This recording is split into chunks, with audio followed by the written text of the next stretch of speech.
Or they're going to be 4 points off Leeds having won. Yeah. Clip it up. Wayne Rooney, one last dance, baby, at Ewood Park. Get it done. They want a big name.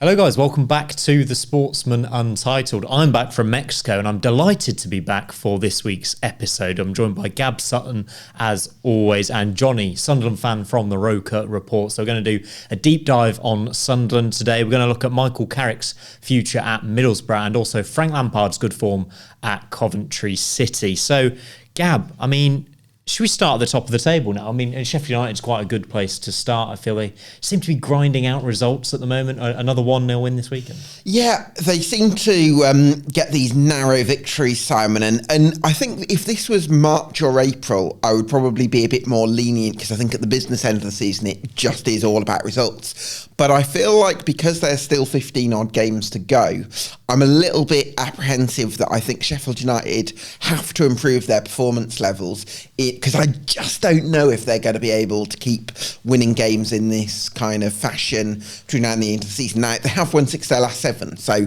by the form book, they are in excellent form and they did beat Middlesbrough. Actually, that was one of their more convincing performances, 3-1 the other night. But I'm still a little bit apprehensive about whether Sheffield United's performance levels are at the same level in terms of creativity as Sunderland and Leeds. And Jonny, for you, your team is in this promotion race in the top 4. You must just be getting frustrated that they keep getting these wins on the board. It's absolutely ridiculous, isn't it? It feels harsh to say that they've been playing rubbish, but I think you look at the way they've played and they have been getting away with it, haven't they? Particularly those last couple of games. Luton, I think it was at Portsmouth the game before that.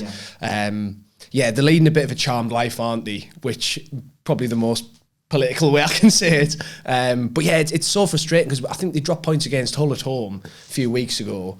And we thought that would be a bit of a catalyst for us and a bit of a kind of start of a slide for them, or we hoped. But it's not turned out that way. So the sooner they can stop turning these bad performances into wins, the better. It might be a matter of time before they start putting good performances together, which is the worry if they're picking up results while they're playing like this, whereas Leeds are still kind of doing quite well. Now, we're recording this before Sunderland Leeds tonight, and we will get onto that massive fixture. Burnley, though, I also need to talk about Burnley.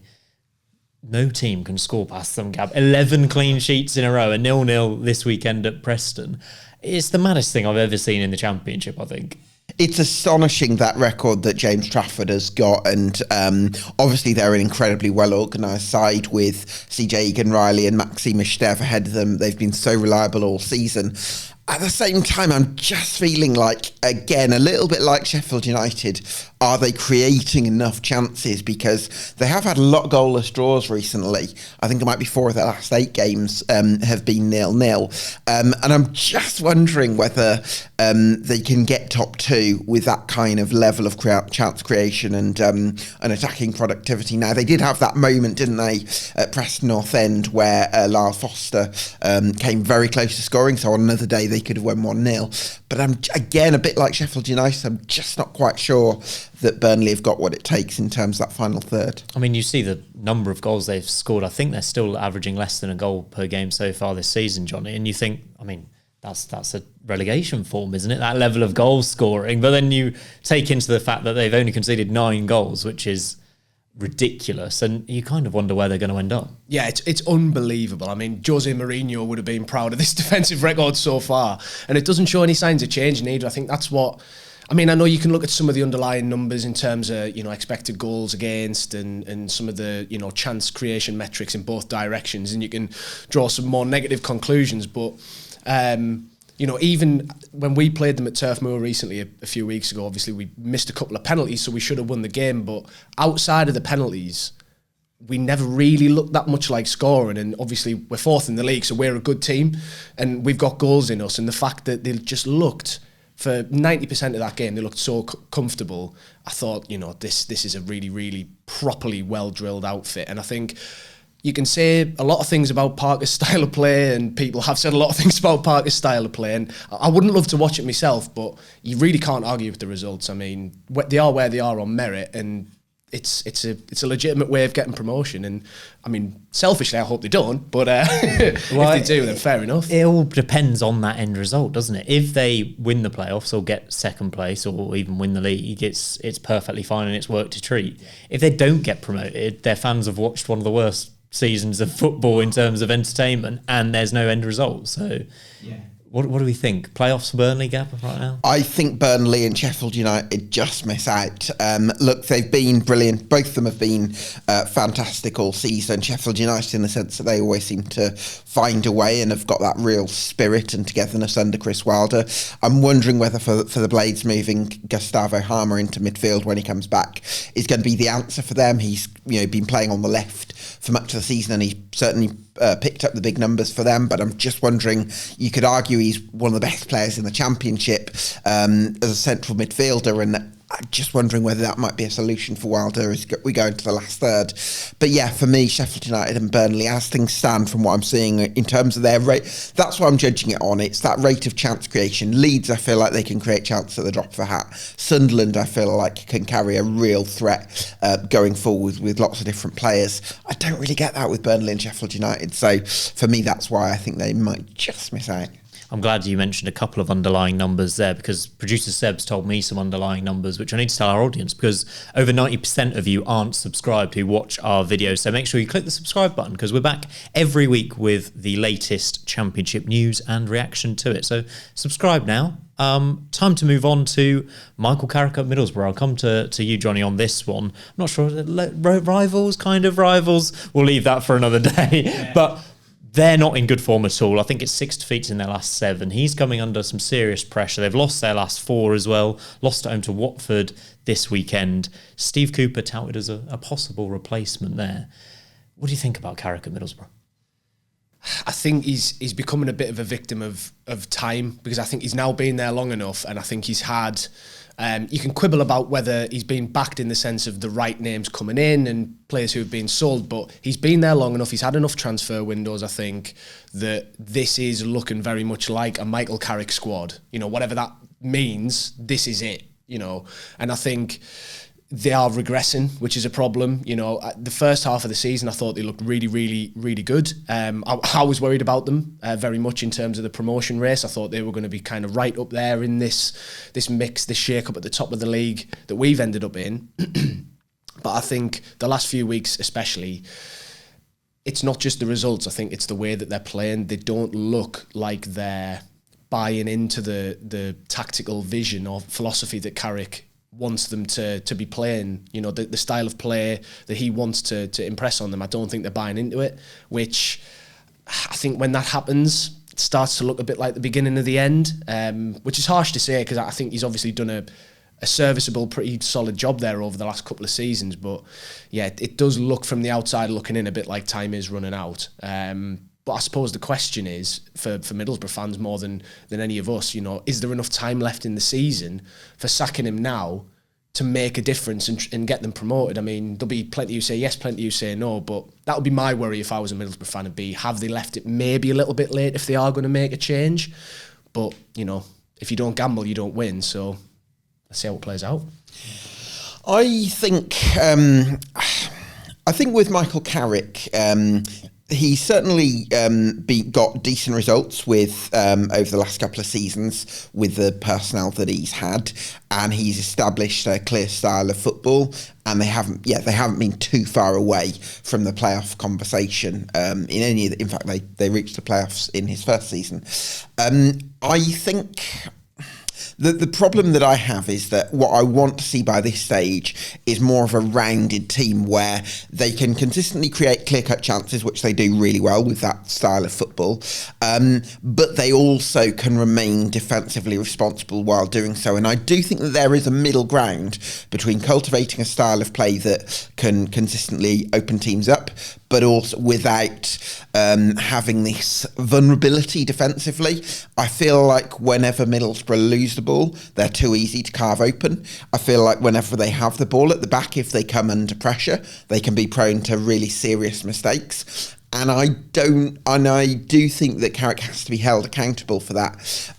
So I'm a little bit on the fence. I can understand the argument for giving Carrick the opportunity to rectify some of those mistakes, but there's also part of me that wonders, is he going to, he's had over two and a half years now.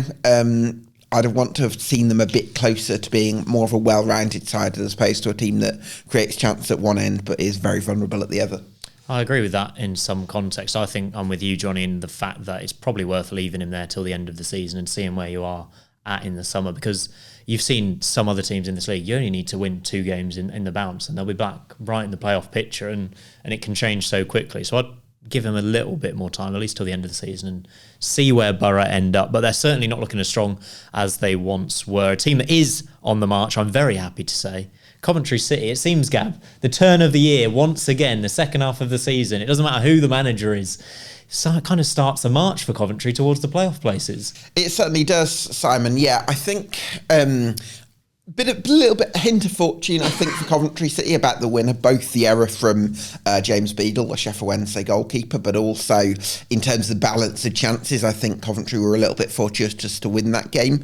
On the other hand, they've also had other games where they'd played very well and just found themselves on the wrong side. So perhaps a case of luck evening itself out. But I think the thing that stood out to me, Simon, was the performance of Ellis Sims, because with Ephron Mason-Clark and Haji Wright coming back from injury, Frank Lampard's got more of a full squad to select from nowadays, and I think forwards in this Coventry City team have to do something to keep their place. And I think Ellis Sims, the way he led the line at Hillsborough, I think definitely gives Lampard something to think about as some of those options come into the fold. What do you make of Coventry from a Sunderland perspective? It totally came out of nowhere, this run of form that they've been on since Lampard came in. I mean, like you say, Simon, sort of second half of the season, Coventry seems to be manager agnostic, we can say now. It's no longer the Mark Robbins effect, it's just the Coventry effect. But yeah, I mean, it did take us by surprise. We played them not that long ago at the Stadium of Light, and it ended 2-2, but that to me felt a lot more like we'd gifted Coventry away back into the game rather than they'd kind of fought back, if that makes sense. So I didn't see anything that day to suggest they would have this level of performance in them. But you've got the number of games Lampard's been in the door now, I think points to this being a legit phenomenon rather than a flash in the pan. Yeah, absolutely. I'm just wondering, can I ask you, Simon, as a Coventry City fan, do you see Coventry being a playoff contender in the last third of the season from what you've seen? You have to say yes, and it's because we've got the best players still to come back. I mean, Mason Clark hasn't started since he's returned. Haji Wright is still on his way back. Ben Sheaf as well. We added Matt Grimes in January, who's one of the Championship's best midfielders and has been for the last few years. And Lampard is getting results even though we're not playing well. And we're not playing that well, but we're battling, we're doing the dirty work, we're nicking these results. He's got Ellis Sims into good form. Do you think you're fitter than you were early in the season as well? 100%. That's a massive difference as well. I think the coaching staff have done really well. The likes of Joe Edwards are clearly doing good work on the training ground.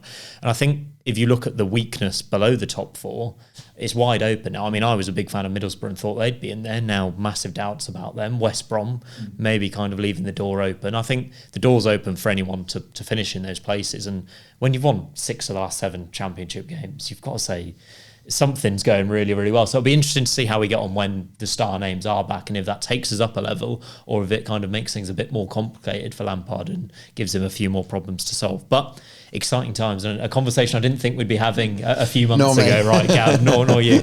A conversation you thought we'd be having all season, though. Let's talk about Sunderland. Have your moment in the spotlight again. You called them to be promotion chasers, league winners, I think, at one point. What, at one point? I still do. You still do. Obviously, let's talk about the game tonight. Leeds versus Sunderland. What a Monday night football this is, Gab. I'm very much on the opinion that Leeds are the best team in the league and they're going to win the league. It's actually going to be, sometimes they're going to be 10 points behind Leeds if they lose tonight. Is that too much of a gap at this stage for them? Or they're going to be 4 points off Leeds having won. Yeah. How do you see it? Clip it up, producer. No, I think I think, for me, the exciting thing with Sunderland, a bit like you've talked about with Coventry, with players coming back, they've not had a left winger recently. They've got Enzo Lefebvre, who you could argue is in the conversation to be one of the best players in the Championship. He's actually played on the left wing, and he was amazing, wasn't he, Jonny, at Middlesbrough? Yeah. Like, what a player. But I think there's a possibility that he could move into a central role when Romain Mundle and or Tommy Watson come back fit, and then you'll have natural width on either side. So that's something that really excites me about Sunderland. Yeah, I mean, just to add on as well, I totally agree. Once Mundle in particular, because I think it's not been spoken about enough really how much we've missed him from how just brilliantly he performed at the start of the season. And then, I think it's now 17 games I think he's missed since his injury, when originally we were told he'd be out for about 6 to 8 weeks. So, that's been a bit of a story of the season. It's like when your friend's late and they say, I'll be 5 minutes. Yeah. Our physio department's a bit like that, mate. Yeah. But, once Mundle's back, and from what we've been told, he should be in the squad today. Whether he'll be fit enough to play a meaningful part, remains to be seen. But once he's back and firing, I think we'll see Lefebvre moved into the middle. And I think at that point we'll really see.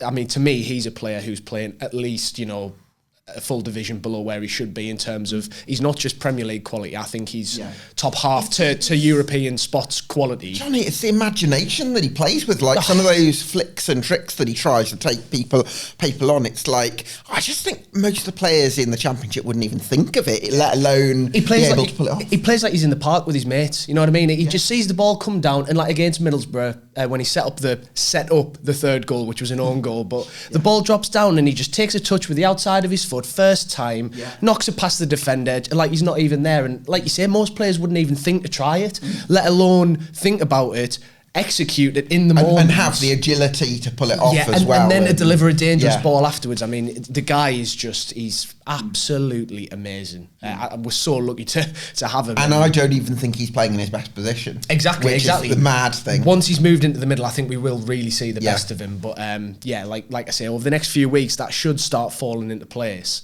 It's just, I think the worry is it going to come just too late to make a difference tonight in what you can probably say is the big game in our second half of the season? That's where the worry would lie. But I think once that does happen and we do get a fully fit kind of front line again, I think we will see the best of Sunderland in the run-in. Said optimistically. Let's get a score prediction for tonight, and then we'll move on to Sunderland's general season from both of you. I presume you're both going to be quite positive from a Sunderland point of view. 3-1 Sunderland. I'm going for there you go, I've said it. Wow. I think it's going to be a coming of age performance from Johnny's going to have quite a hangover tomorrow, I think, if that's the case. Absolutely. Yeah, I mean, hey, I'd take that. I'd snap your hand off for that right now, but I think it's going to be a tight game. I'm going to stay optimistic. I'm going to go 1-0 Sunderland. Because I don't think Leeds are going to concede many. I think I predict Leeds to win 3-0 every week, and I'm not going to change here. I don't think any team in the Championship gets close to Leeds at Elland Road in particular. That's what I'd predict from up here. My prediction came from down there. That's where they've all got to come from. A very big game tonight. We'll see how that pans out. Let's talk about Lefebvre as well, because he was Sunderland's only addition in the January transfer window. Is that right? Well, practically, yes, but we also technically signed Jayden Danns on loan from Liverpool right in the final knock-ins of the window, but he immediately went back to Liverpool to get treated for an injury. So I think he might be another of the 5 minutes time brigade, so we won't see him for the foreseeable future, but hopefully, particularly if we end up in the playoffs, we might see him. But Lefebvre, only real addition, but what an addition it is. I mean, to bring in a player of his calibre and someone with his CV, to be able to get them in the door with that purchase option if we do go up in the summer, which I think by all reports is around £20 million, that's just superb business. And I think a lot of credit's got to go to Régis Lebris for that signing, because I think he is the reason that Lefebvre's chosen us, because he had options in top 5 European leagues. He came from Roma, so obviously, he's a player who's coveted by eyes that are higher in the footballing pyramid than Sunderland, but to bring him in is a real coup. It was almost like, how how have Sunderland done this? You know what I mean? Like, what has happened to make that in place? Is it all on the manager, or is it the way the club's going? I mean, partly the way the club's going. You know, we are on an upward trajectory at the moment, which always helps. You know, you want as a ambitious player, you want to go into a project or a club that's looking upwards rather than down. But I think Lebris does need to take the lion's share of the credit, because I was reading an interview that you know, had some quotes from Lefay and from Lebris from a little while ago now, and from the way that Lefay talks about him, Lebris is almost like a father figure to him. Right. Like, genuinely was supporting him. I think Lefay had quite a troubled upbringing. I think his biological father in and out of prison, you know, stuff like that. And I think Lebris kind of took him under his wing a bit at Lorient as a young man. So, a young boy, really, as he became a man. It's all very deep for a football chat, this. But, no, that's really interesting. I think that's why. And I suppose that shows that Lebris can be a bit of a father figure in the sense, because he always seems very calm and very self-assured, doesn't he? And I think that makes a big difference from a leadership point of view. And I think he seems to be a bit of a hit on West Side. Yeah, and I think that comes as well from his background, because he was basically the sort of head of the academy at Lorient for I think 10 to 11 years, something like that. And I think having such a long background at the top of an elite kind of academy setup, I mean, you know, you can quibble about what classes as elite, but, you know, top level European football academy, I think that's clearly, he would have had the right temperament to go into that role in the first place, and then doing that role for so long, I think, has just kind of refined his football and personality to the point where now I think I totally agree. He's very calm. He doesn't panic, and sometimes as fans we kind of have gripes about him being too calm. You know, we're thinking, bring the subs on 10 minutes earlier. You know, make the tactical change, play two strikers. But he's very level-headed, very, very. Not single-minded might be the wrong word, but he's clearly, you know, he's committed to when he makes a decision, he obviously backs himself. He's not one of these managers who's going to change with the wind almost, and, you know, horses for courses, team selection every week. I do like that, Jonny, because I think sometimes players get absolutely overloaded and overwhelmed with instructions that change minute to minute with some managers. And actually, if there's a manager who's like, you know what the plan is because we discussed it all week in training, it then gives players almost the bandwidth or the space to process the instructions and actually carry them out on the pitch, as opposed to having to deal with this kind of chaos. Yeah, it's a point I really agree with, actually, Gab, and I think Gary Neville or someone brought it up on the overlap as well. He was talking about Mikel Arteta, and he was saying, if you're doing that much on the touchline, I don't think you've done enough during the week. You shouldn't need to control your players every single move. You should have put that plan out in the week, and they should know exactly what they have to do, and you can be that kind of calm influence on the touchline. In more general in Sunderland, I know we've seen a few teams go up and down the Football League or bounce down and come back. What's Sunderland's fall and rise been like for you? I mean, the fall was just, it was terrible, you know. I mean, made for a great documentary. Oh yeah, look, great TV. Living it was horrible. You know what? The one I liked was the Will Grigg one, where it's like they just went up every hour, and it's like, oh, stop! Why am I looking at Ibrahimovic on the bottom of this list? You know, I'm glad you said that, because I was going to bring that up. That to me is the absolute nadir of Sunderland. You can't. But you know, it was terrible. I think it was worse really than it was made out to be as well, because I think we were a lot closer to going out of business than anybody would care to admit, really. You know, it was the perfect storm in some ways came together to mean that, you know, Ellis Short sold up, he wrote a lot of the debt off, the new ownership came in, had a honeymoon period, and then went rather downhill. You know what it was? I think it was Stuart Donald, right? Stuart Donald and Charlie Methven, yeah.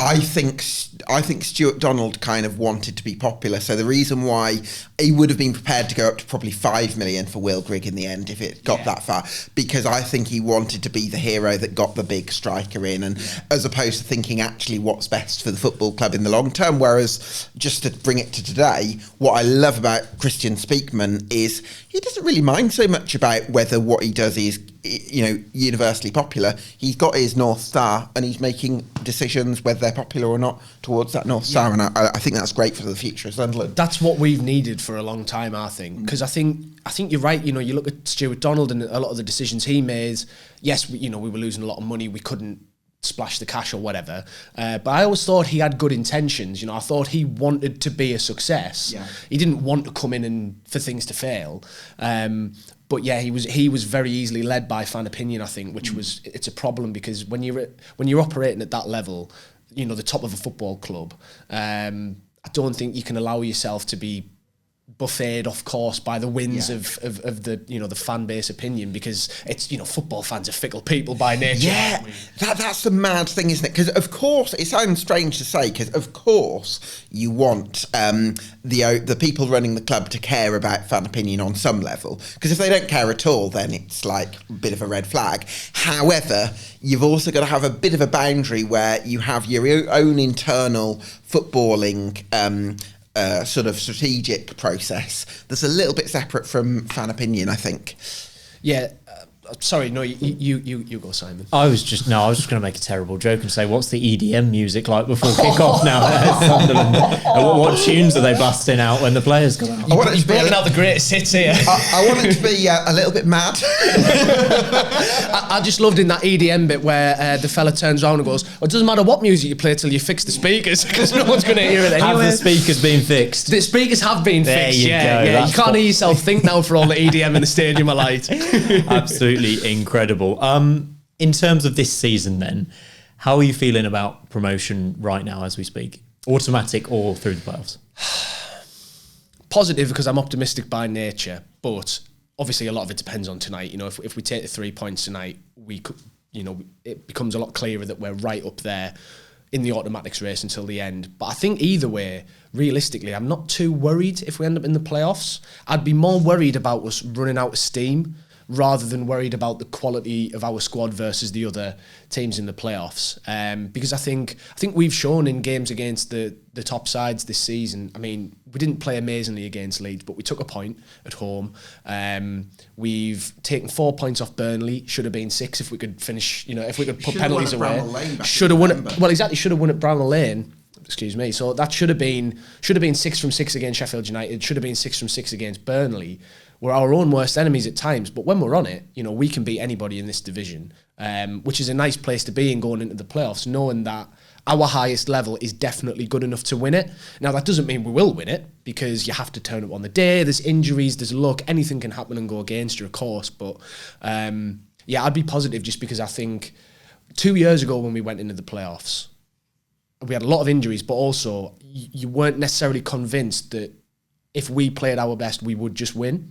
Whereas now I think if we played our best level, doesn't matter what the opposition do almost, we can win the game. And in the playoffs, I think that counts a lot more than, you know, whether you're more defensive or attacking or your tactical decisions or things like that. I think, you know, just having that self-belief can be massive. And, you know, thanks to the work that Kira Louis-Dreyfus and Speakman have done, the squad that we've now got is a lot more well balanced. There's quality spread across the squad, where again, I think 2 seasons ago what let us down was we get to the playoffs and yes, you've got Amad Diallo going forward, who's, you know, absolutely amazing, and you've got Jack Clark and Patrick Roberts and, you know, all these great players. But then you look at the defence and we were fielding Lyndon Gooch out of position at centre half, and you know, I was so desperate for you to beat Luton in that semi-final, because I just thought Gyökeres against any of that Sunderland team in the back line, I just thought we would have a field day in the final against you if we got there. And as it turned out, we had a really difficult game against Luton, who obviously got to the Premier. Who's laughing now, Luton, eh? Who's laughing now? Sorry, that was very unprofessional of me. I don't know what came over me there.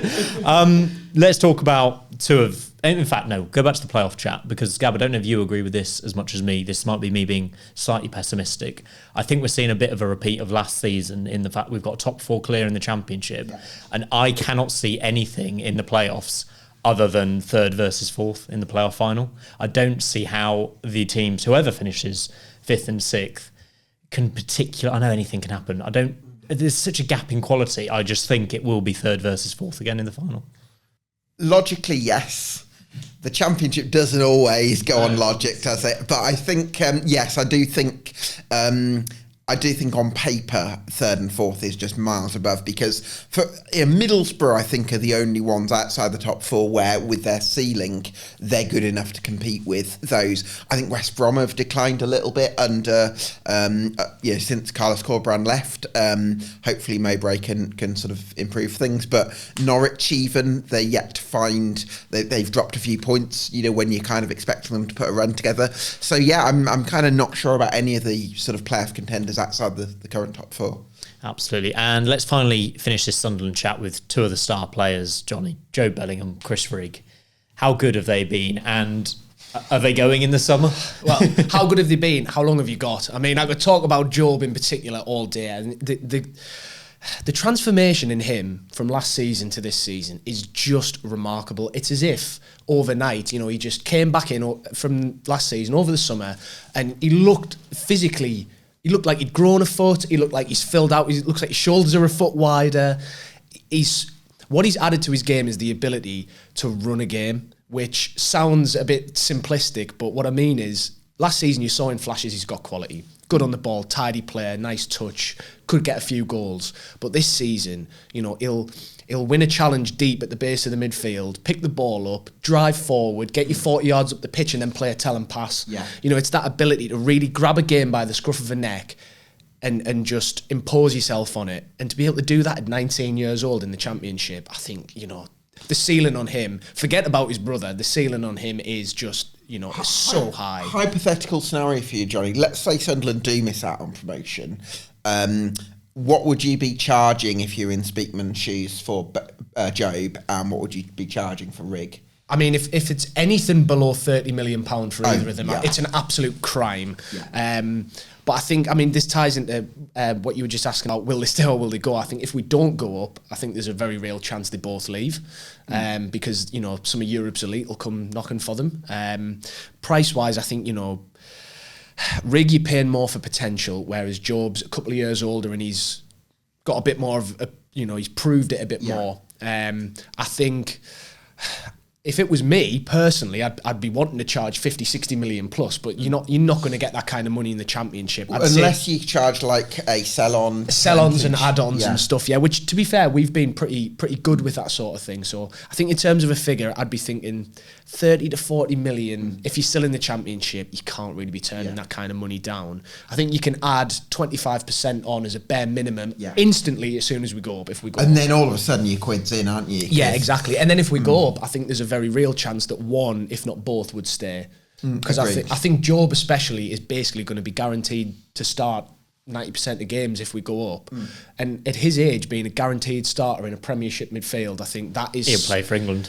Exactly, yeah. And especially with Tuchel not being that long in the England job, he's not really had many squads. He's not. And he's open to players that are kind of coming up. Well, he's been sending scouts to look at Championship players, hasn't he? So I think he would most certainly be one that I'd think could stay. But Rigg, I think he's likely to have clubs who are of such a size after him that it becomes difficult for us to say no to the money they'll offer, and it becomes very difficult for him to say no to the contract terms they'll offer, the chance for playing for a club the size of, fill in the blanks, anyone, Arsenal, Man United, Dortmund. Feels like a bit of a negative way to end the Sunderland chat. So why don't we end on predicting where Sunderland finish and how their season finishes? Gab, I'll let you go first because you're confident.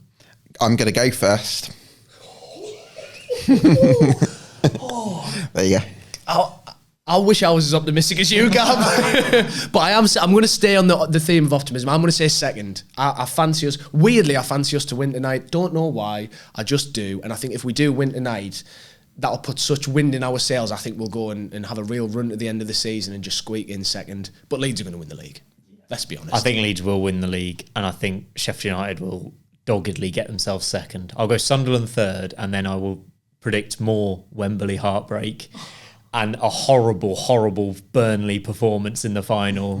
0-0 and Burnley win on penalties or something, and misery, and then you lose all your best players. Sorry. You were telling us that we're having a negative end. But I can see that happening as well. No, Sunderland are very, very well set up for the future. Young players, brilliant. Going to be in the money. Should be pushing for promotion over the next few years, certainly. Gab, they're certainly not in your corner of concern.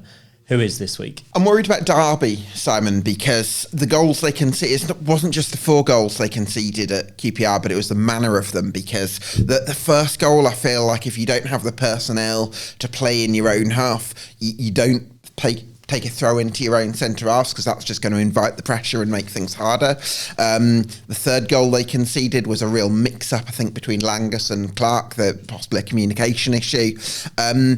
Real issues from second goal they conceded. I thought Ryan Niambe, he's quick, he's strong, he should be closer to Ilias Chair, and should have wanted him to go on the outside, right, whereas he looked a bit slow. So lots of things that I would maybe question in the fourth goal from a set piece as well. So lots for John Eustace to work on. I think right now he's got to get them straight back to basics, drill them into a rock solid defensive unit, get the distances between players spot on, and try and get some clean sheets, because that's their way out of this. But it's a great appointment, isn't it? So I don't really understand how they've done really well getting John Eustace from Blackburn, right? 100%. It does feel like a bit of a risk for him to go there at this moment in time, though. You'd agree with that? Yes and no. I mean, I think that he seems like a very honest, down-to-earth guy, and maybe he wants a bit more transparency from the owner and the people that he works with that maybe he's not getting from Blackburn that he would get from David Klaus at Derby, so that's one thing. And he's also closer to his family, which, sometimes we underestimate, don't we? Like in football, we always think of it from the footballing point of view, and we don't always see the personal aspects, so I'm sure there's an element of that in there. And then the facilities at Derby as well. So I can understand why he's taken the decision, but it certainly means that, he could have been managing the Premier League next season if he'd stayed at Blackburn, whereas he could be in League One with Derby. So. Were you slightly surprised by that move, Jonny? I wasn't, because I think you just look at the league table and you see the sheer gap between the two teams. Obviously, you're going to be questioning the manager who makes the move in that direction rather than that direction. But I also think you look at the way the ownership is structured at Blackburn, the Venky's still in charge.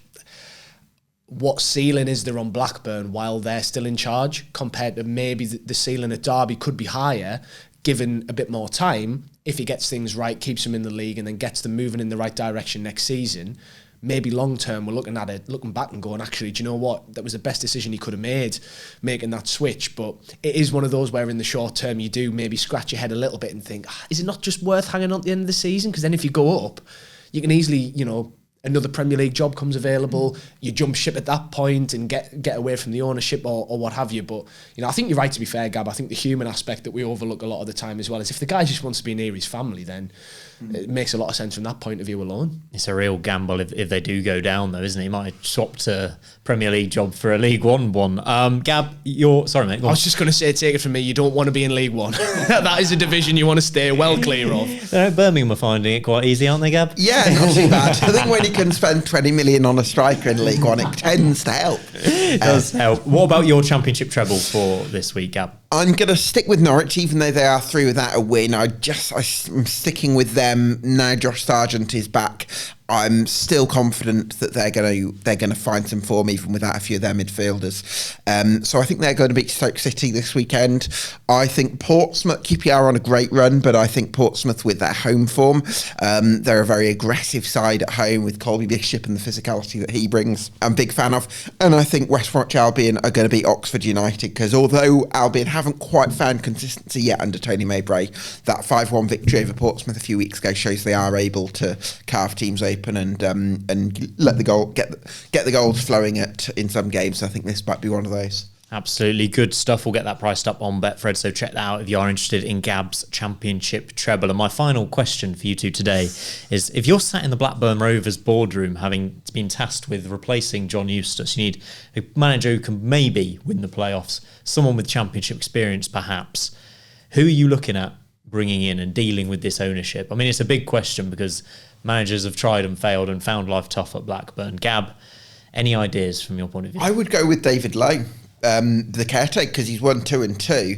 And I think that at this stage of a season, the continuity option is probably the best one, at least until the end of the season.